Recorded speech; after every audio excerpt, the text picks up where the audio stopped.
నేను పరిచయం చేసేది నా కథని పరిచయం చేసింది కథని ముందుకు తీసుకెళ్లే ముఖ్య భూమికని పోషించే కథానాయకుడి యొక్క పాత్రధారుణ్ణి పరిచయం చేశాను పేరుని.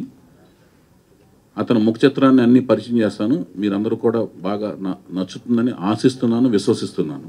రెండోది, కథానాయకుని కూడా ఒక మంచి విశేషమైన వేడుకలో ఆవిడని కూడా మీకు పరిచయం చేస్తాను, పేరుని, ఆవిడ యొక్క చిత్రాన్ని కూడా, ఆవిడని కూడా.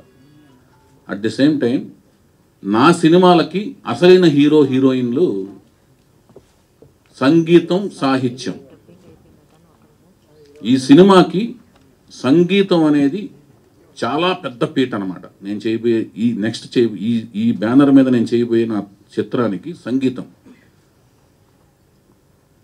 ఒక కొత్త సంగీతం. అంటే అవుట్ ఆఫ్ ది బాక్స్ ఇవన్నీ చెప్పడం అనేది, ఎందుకంటే ఇవన్నీ చెప్పిన కానీ ఏంటంటే రకరకాలుగా మాట్లాడుకోవడం జరుగుద్ది.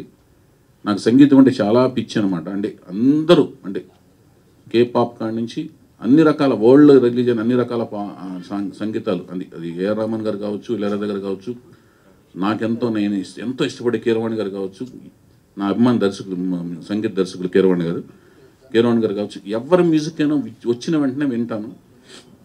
సంగీతం ఎప్పుడు కూడా ఒకసారి వినకూడదు. ఏ పాట అయినా సరే 2-3 సార్లు వింటే దాంట్లోని అసలైన పలుపు తెలుస్తుంటుంది.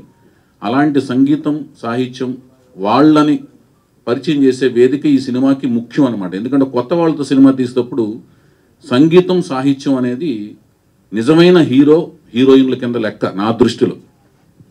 వాళ్ళిద్దరూ ఎవరు, ఆ కథానాయకుడు ఎవరు, సాహిత్యం అనే కథానాయకు ఎవరు అనేది కూడా వాళ్ళ ద్వారానే ఒక మంచి వేదికలో మిమ్మల్ని పరిచయం చేయడం జరుగుద్ది. అది ఒక ముఖ్యమైన విశేషం. వాళ్ళు మాత్రం మహానుభావులు. ఈ సినిమాకి వాళ్ళు మహానుభావులు అవుతారు. నేను ప్రకటించిన వాళ్ళు, వాళ్ళ యొక్క నాలెడ్జి, జ్ఞానము, విజ్ఞానము ఈ సినిమాకి కొండంత అండా, శ్రీరామ రక్షగా నేను భావిస్తున్నాను. ఎందుకంటే వాళ్ళే నడిపించాలి ఈ సినిమాని. అంతటి బరువు బాధ్యతలు వాళ్ళ మీద ఉన్నాయి. వాళ్ళను కూడా నేను ఎప్పటికీ ఈ సినిమాకి సాహిత్యాన్ని, సంగీతాన్ని అందించే ఇద్దరు ఎవరైతే ఉన్నారో వాళ్ళకి జీవితాంతం రుణపడి ఉంటాను. అంతటి విశేషం ఉంది ఈ సినిమాలో వాళ్ళ ప్రాముఖ్యత, వాళ్ళ పాత్ర. అది. Thank you so much sir. Thank you.